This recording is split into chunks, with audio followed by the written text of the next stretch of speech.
안녕하십니까. 산업안전을 강의하는 최윤정입니다. 이번 시간은 재통계 분류 방법에 대해서 공부하도록 하겠습니다. 첫 번째 ILO의 근로불능 상일 구분인데요.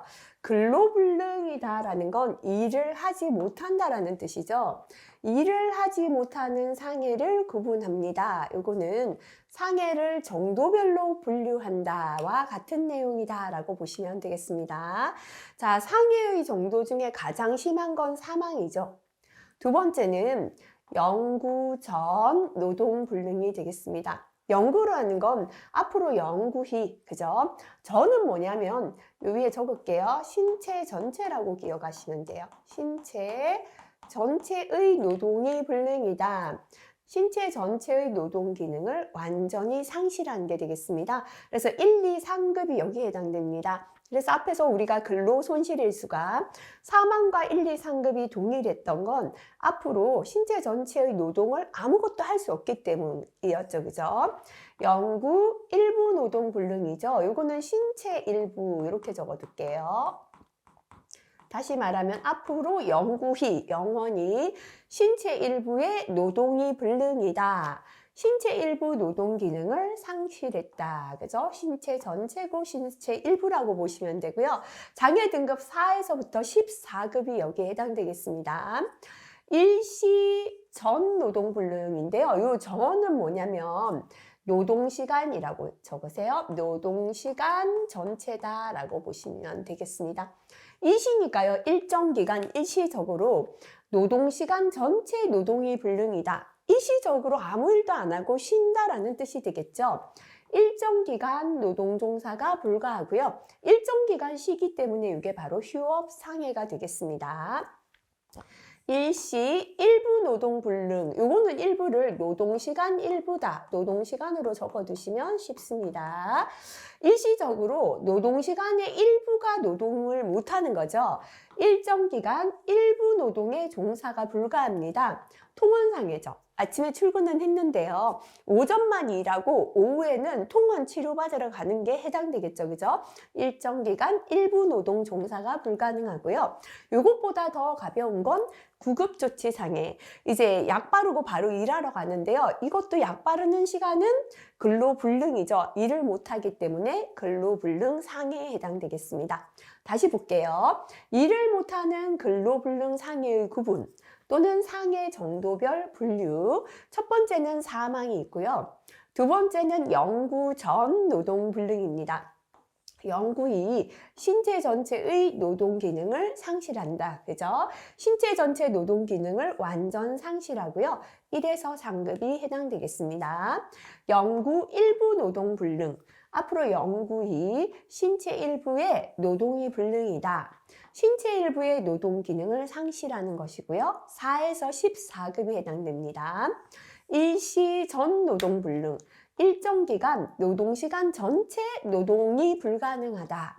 일정 기간 노동 종사가 불가한 거고요. 휴업상에 해당되겠습니다.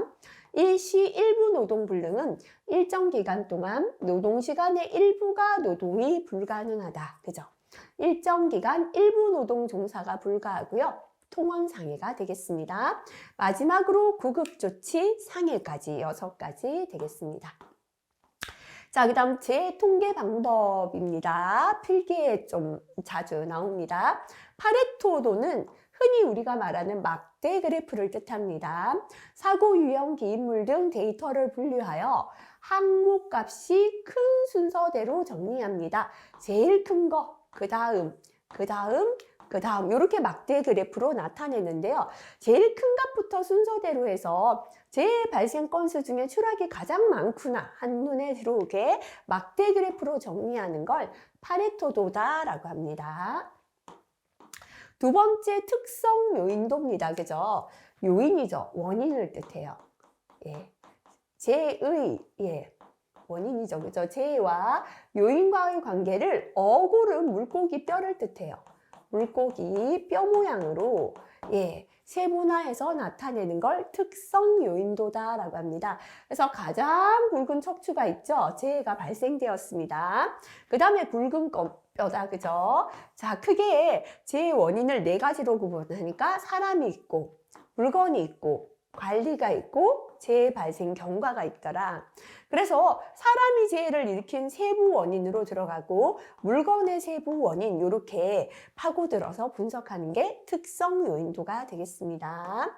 자, 특성 요인도 작성 방법은 스스로 한번 봐주시면 되겠습니다. 자, 그 다음에 크로스 분석이다, 그죠? 두 가지나 두 개 항목 이상 요인이 상호 관계를 유지할 때 A와 B가 각각 존재하는 게 아니고요. 어떠한 관계를 유지하면서 존재합니다. 이때 문제를 분석하는데 사용되는 게 크로스 분석이다. 두 개를 상호 연관지어서 분석하는 방법 되겠습니다. 자, 그 다음에 관리도가 있습니다. 관리도는 시간 경과에 따른 재해 발생 건수 등 대략적인 추이 파악에 사용됩니다. 우리가 주식 그래프도요, 아, 올라갔네, 오늘 떨어졌다, 올라갔다, 이렇게 알 수 있지. 정확하게 얼마다라는 것보다는 대략적으로 추이를 파악할 때 사용되는 게 관리도다. 요 정도 특징만 구분해서 기억하시면 되겠습니다. 자, 그 다음에 별표 2개, 실기까지 꼭 암기하셔야 되는 겁니다. 재해사례 연구 진행 단계입니다. 재해사례 연구가 뭔가 볼게요. 사고 난 사례를 분석하는 거다. 연필로 적어 풀어주시면 좋아요. 사고 사례를 분석해요. 사고 사례를 분석해서 뭐 할까요? 문제점이 뭔가 원인이죠, 그죠? 문제점을 찾아서 결국은 뭘까요? 대책을 수립하는 거예요. 요 과정이다, 이렇게 이해하시면 됩니다.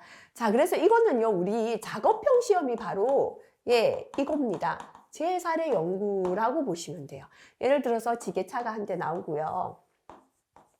지게차에 물건을 이렇게 가득 실었거든요. 그리고 지게차가 한 대 나오더니 이 지게차 앞에 지게 통로에 다른 작업자가 일하는 장면이 보여요. 조금 있다가 지게차가 작업자를 충돌하는 게 보였습니다. 그죠? 자, 그래서 재해사례 연구를 할 때 전제 조건은 뭐냐면 어떤 상황에서 재해가 일어나는가, 재해 상황의 파악. 아직까지는요, 지게차가 나타났고 그 앞에서 사람이 일하고 있네? 이게 재해 상황이에요. 아직까지는 사고가 안 났죠? 그래서 이건 1단계가 아니라 전제 조건입니다. 그래서 재해사례 연구를 할 때 뭐가 있다? 전제 조건은 재해가 일어나는 상황부터 파악하는 것이다. 그죠? 그 다음에 1단계는요, 사실의 확인인데, 요거는 연필로 사고를 확인하는 거다. 사고 확인. 사고 난 사실을 확인하자. 그죠?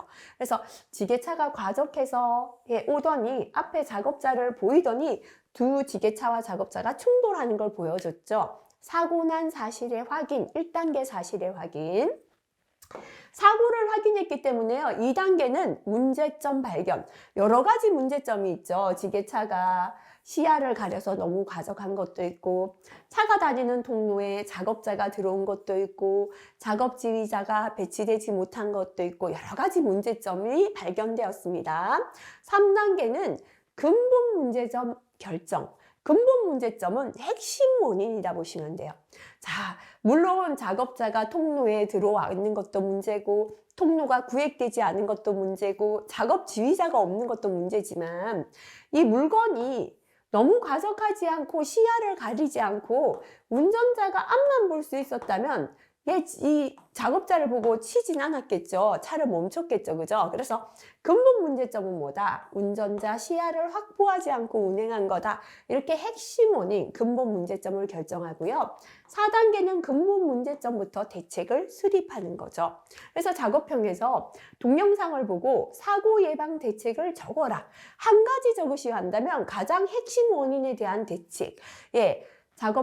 운전자의 시야를 확보하고 운전한다. 물건을 과적하지 않는다. 뭐 이런 거 적으시면 되겠죠. 그죠? 자, 그래서 요거 설명드렸던 거 또 올리면서요. 다시 한번 순서 기억하겠습니다. 재해사례 연구는 사고 난 사례를 연구해서 거기서의 문제점을 발견하고 대책을 수립하는 것인데요. 사고 난 사실을 보기 전에 뭐부터 보라? 전제 조건입니다. 재해가 일어나는 상황부터 파악해야 합니다. 전제 조건, 재해 상황의 파악.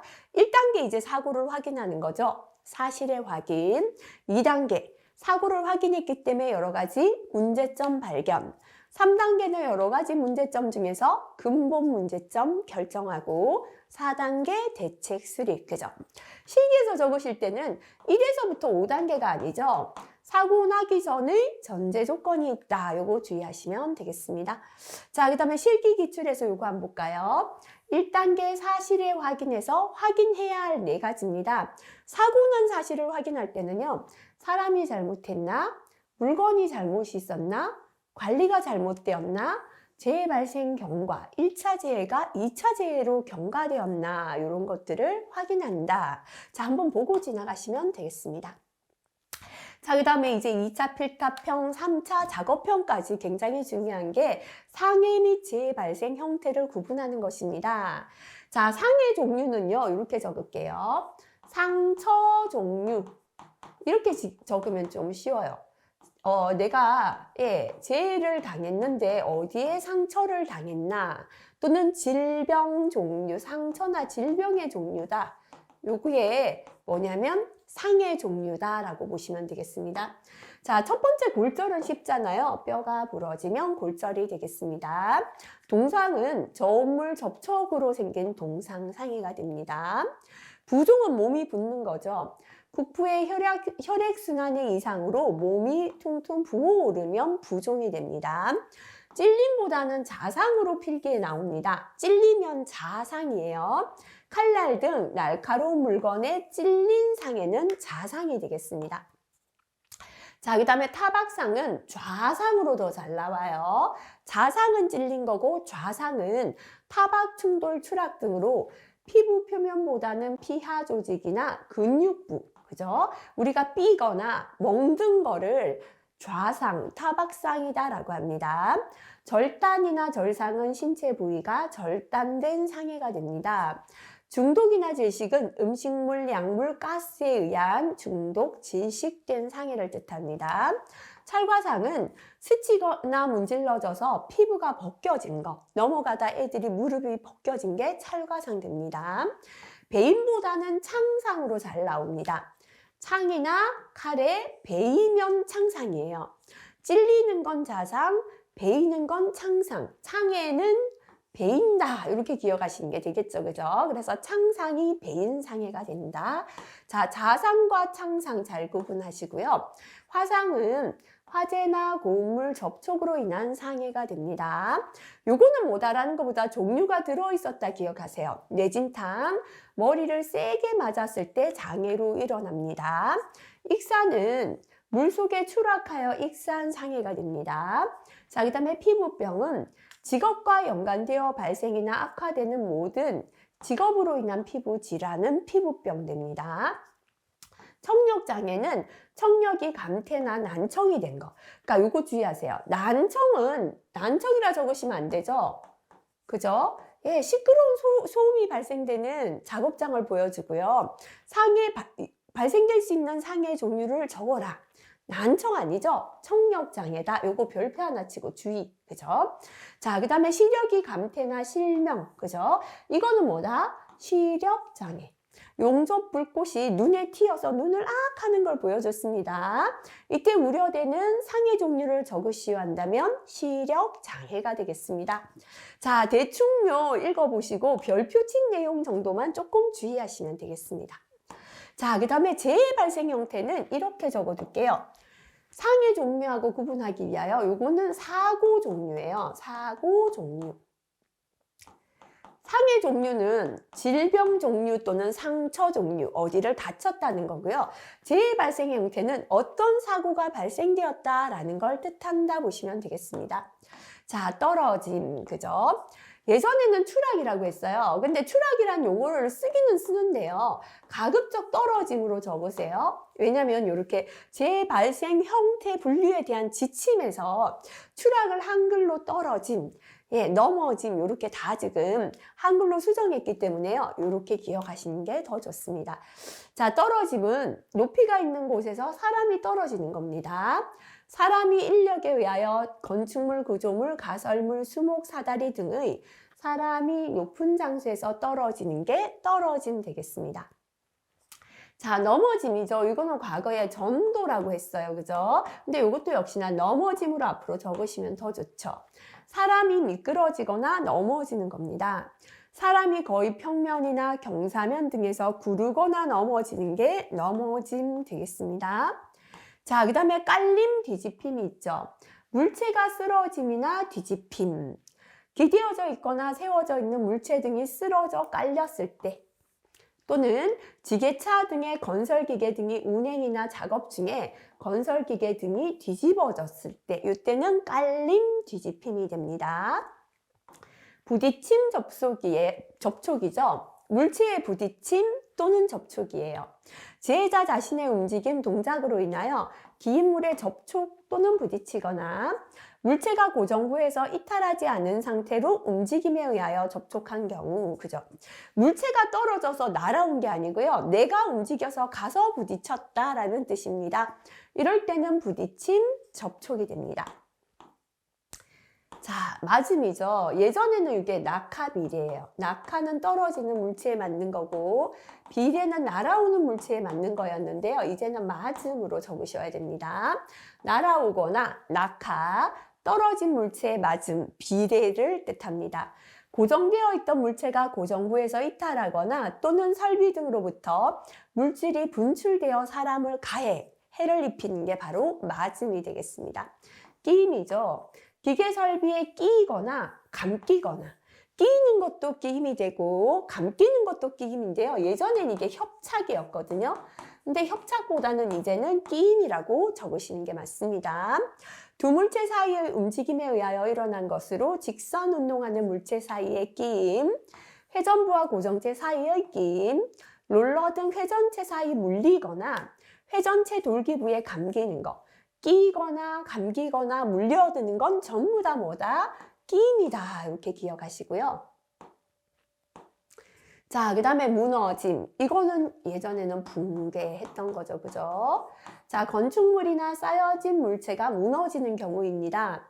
토사나 건축물, 가설물 등이 전체적으로 허물어져 내리거나 또는 주요 부분이 꺾어져서 무너지는 경우를 뜻합니다. 감전이다. 그죠? 충전부 등의 신체 일부가 직접 접촉. 충전부는 전기를 띠고 있는 부분에 신체가 직접 접촉하거나 유도전류. 여기 전기선이 있는데요. 새어나오죠. 유도되어 와서 통전, 전기가 통하는 거죠. 그죠? 통전으로 근육의 수축, 호흡곤란, 심실세동 등이 발생한 경우 또는 특별 고압 등의 접근함에 따라 발생한 섬락 접촉, 합선, 혼촉 등으로 인하여 발생한 아크에 접촉된 경우입니다. 그래서 감전은 충전부에 신체가 직접 접촉하거나 유도전류의 통전, 유도되어 온 전기가 몸에 흐르거나 아크에 접촉된 경우다. 이렇게 파란색 글자만 적으셔도 됩니다. 자, 이상운동 노출 접촉 주의해야 됩니다. 별표. 아예 적어둘게요. 상해 종류. 상해 종류는 뭐냐면 화상에 해당돼요. 또는 동상도 해당됩니다. 그죠? 자, 화상은 고온이죠. 고온 환경이나 물체에 접촉되면 화상이죠. 좋은 환경이나 물체에 접촉되면 동상이죠. 이거는 상처 종류, 질병 종류니까 상해 종류입니다. 상해 종류, 화상이나 동상에 해당되는 사고의 종류, 재해 발생 형태는 뭐다? 이상온도 노출 접촉이다. 이거 주의하시기 바랍니다. 자, 그 다음에 유해 위험 물질 노출 접촉인데요. 요거는 중독, 질식에 해당돼요. 자, 유해 위험 물질의 노출 접촉 되거나 또는 흡입하거나 독성 물질에 쏘이거나 물린 경우, 독성 물질에 쏘여서 지금 몸 안에 독이 퍼지는 것도 유해 위험 물질 노출 접촉이죠. 그래서 이거는 상해 종류가 중독 질식에 해당됩니다. 그죠? 이건 뭐다? 재해 발생 형태는 유해 위험 물질 노출 접촉이 된다. 주의하시고요. 자, 그 다음에 산소 결핍 질식이죠. 유해 물질과 관련 없이 산소가 부족한 상태, 환경에 노출. 다시 말하면 공기 중에 산소가 부족한 거예요. 그래서 지금 질식이 되었다면 산소 결핍 질식이에요. 근데 물에 빠져서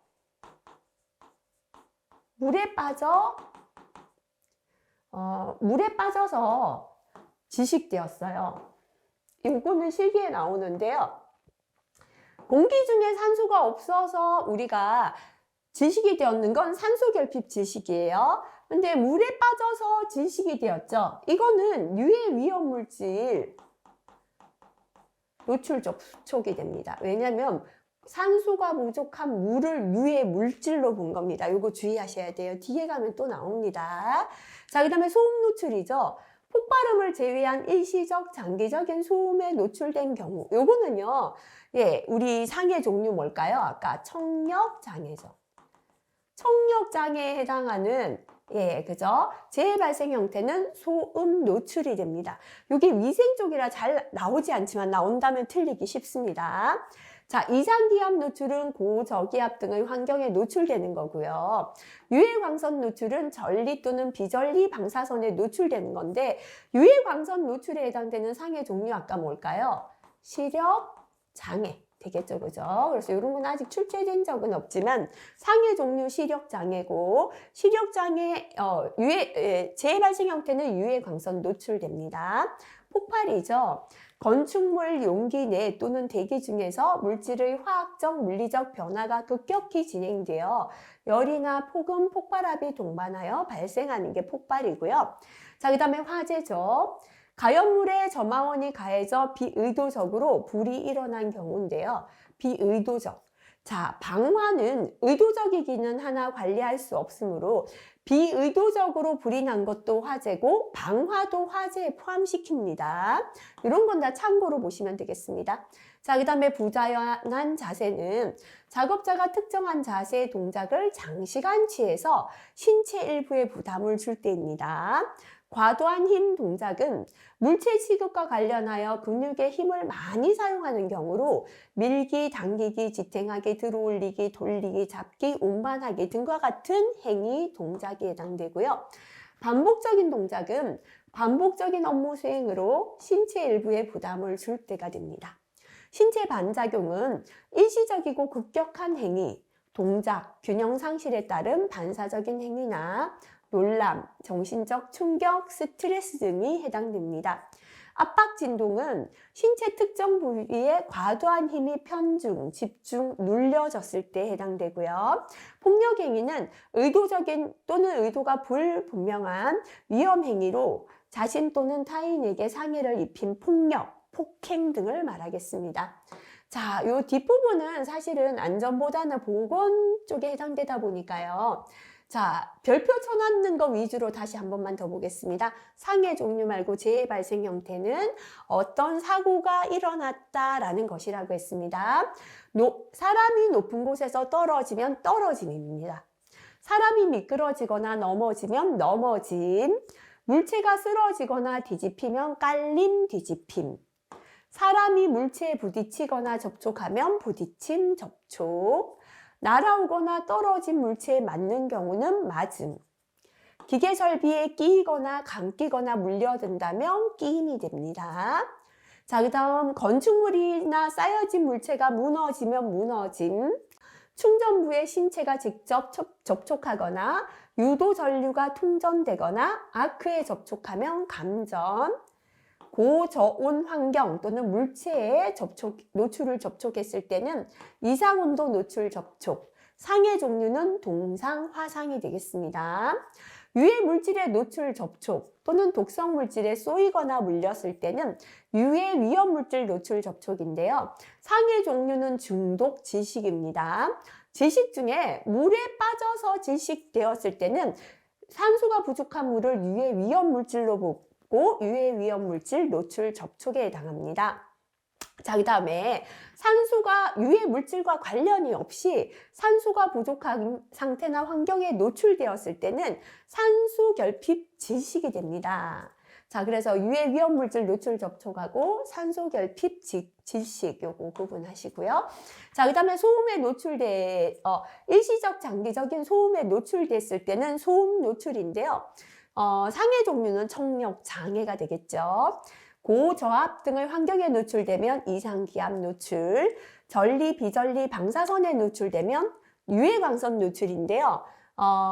우리 상해 종류는 시력 장애가 되겠죠. 그 이후에 폭발이나 화재 등이 있었다 정도로 구분하시면 되겠습니다. 자, 그 다음 넘어가서요. 재해 발생 형태의 분류 기준 한번 볼게요. 두 가지 이상의 발생 형태가 연쇄적으로 발생된 재해의 경우는 상해 결과 또는 피해를 크게 유발한 형태로 분류합니다. 예를 들어서 재해자가 넘어짐으로 인하여 기계의 동력 전달 부위에 끼이는 사고가 발생하여 신체 부위가 절단이 되었습니다. 자, 신체가 절단된 거는 넘어짐 때문일까요? 기계에 끼었기 때문일까요? 넘어져서 절단되진 않겠죠. 기계에 끼어서 절단이 되었겠죠. 그래서 절단을 일으킨 건 넘어짐이 아니라 끼인 거죠. 이럴 때는 재해 발생 형태 끼임이 되겠습니다. 재해자가 구조물 상부에서 넘어짐으로 인하여 사람이 떨어져서 두개골 골절이 발생되었습니다. 자, 이게 넘어짐으로 인하여 사람이 떨어져서 골절이 되었는데요. 골절을 머리뼈가 부러진 거잖아요. 넘어짐 때문에 부러졌을까요? 떨어져서 부러졌을까요? 아무래도 떨어짐이겠죠. 그래서 이때는 골절이 발생된 원인 떨어짐이 재해 발생 형태가 됩니다. 재해자가 넘어짐 또는 떨어짐으로 물에 빠져 익사했습니다. 아까 물에 빠져서 익사했다는 건 산소가 부족한 물을 뭘로 본다? 유해 위험 물질 노출 접촉으로 본다라고 했죠. 이건 실기 나옵니다. 주의하셔야 됩니다. 재해자가 전지에서 작업 중 전류 접촉, 감전으로 떨어졌어요. 전류 접촉, 감전도 있고 떨어짐도 있는데요. 이때 상해 결과가 골절, 뼈가 부러졌는 건 감전 때문이 아니라 떨어짐 때문이겠죠. 이때는 떨어짐이 재해 발생 형태가 되고요. 상해 결과가 전기 쇼크라는 건 떨어짐 때문이 아니라 감전 때문이겠죠. 이때는 재해 발생 형태는 전류 접촉, 감전이 된다. 그래서 두 가지 이상의 재해가 발생되었죠. 상해를 일으킨 게 뭐가 된다? 재해 발생 형태가 된다라고 기억하시면 되겠습니다. 자, 그 다음에 기계의 구동축, 회전체 등 주요 부위의 파담, 파열 등으로 재해가 발생한 경우인데요. 상해를 입힌 물체의 운동 형태에 따라서 맞음, 그죠? 구동축이나 회전체 등 주요 부위의 파담, 파열, 그러니까 주요 부위가 파담, 파열되면서 재해자에게 이렇게 상해를 입혔다면 맞음 재해로 분류하고요.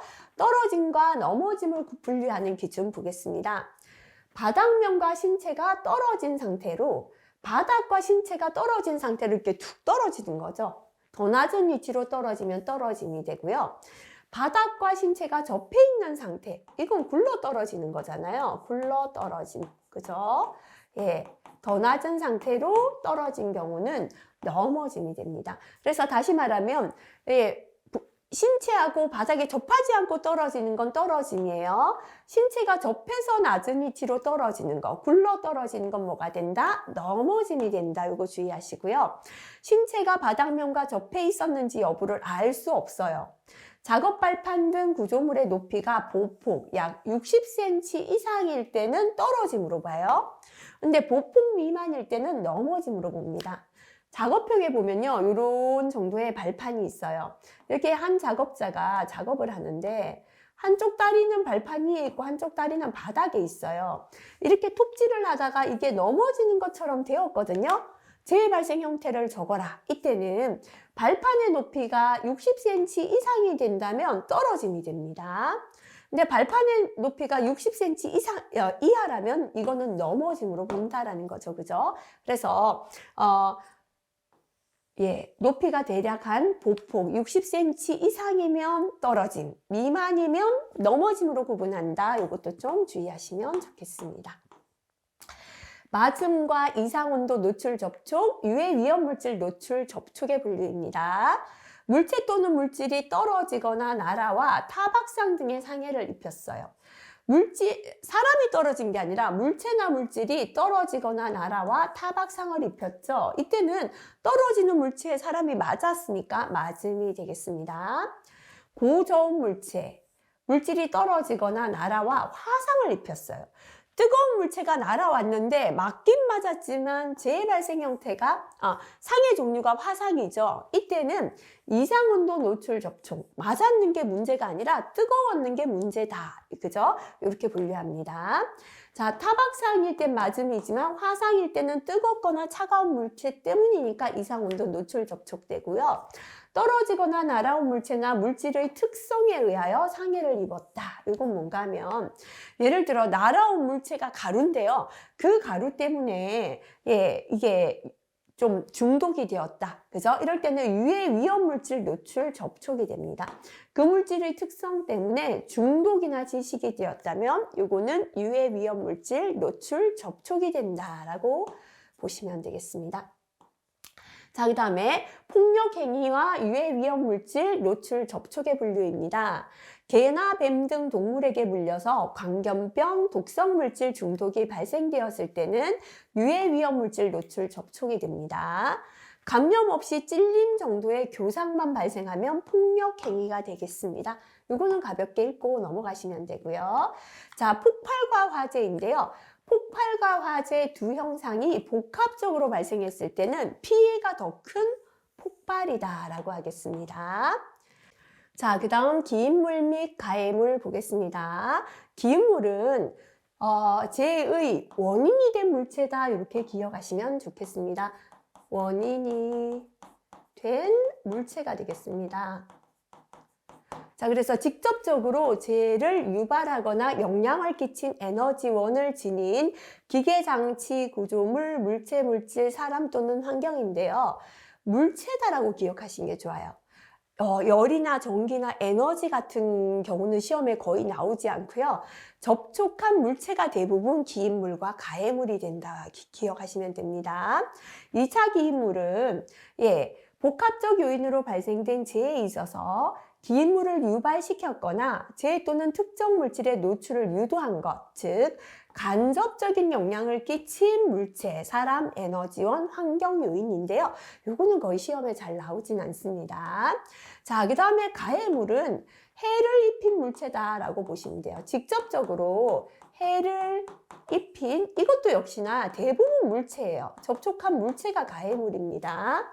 근로자나 사람에게 직접적으로 상해를 입힌 기계, 장치, 구조물, 물체, 물질, 사람이나 환경을 뜻합니다. 그래서 원인이 된 물체는 기인물이고요. 직접적으로 접촉해서 해를 입힌 건 가해물이 된다. 이렇게 보시면 되겠습니다. 자, 기인물, 가해물의 분류 기준입니다. 재해 발생 주 요인이 사물이면 사물을 기인물로 합니다. 재해 발생 주 요인이 사람이나 기인물이 있으면 그 기인물로 분류한다 했는데요. 자, 볼게요. 운전 중에 한눈을 팔다가 전주에 충돌했죠. 내가 지금 한눈을 팔았지만 충돌한 건 요건 지금 기인물이다. 그죠? 내가 지금 뭘 하고 있었냐면요. 운전을 해요. 한눈을 팔다가 전주에 충돌했습니다. 원인이 된 건 뭐냐면요. 운전했기 때문이죠. 그래서 이때 기인물은 차량이 됩니다. 그렇다면 가해물은 뭘까요? 가해물?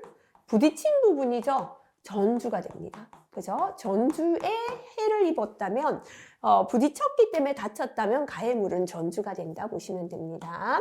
재해 발생 주 요인이 사람이고 기인물이 존재하지 않고 가해물이 있으면 가해물을 기인물로 본다.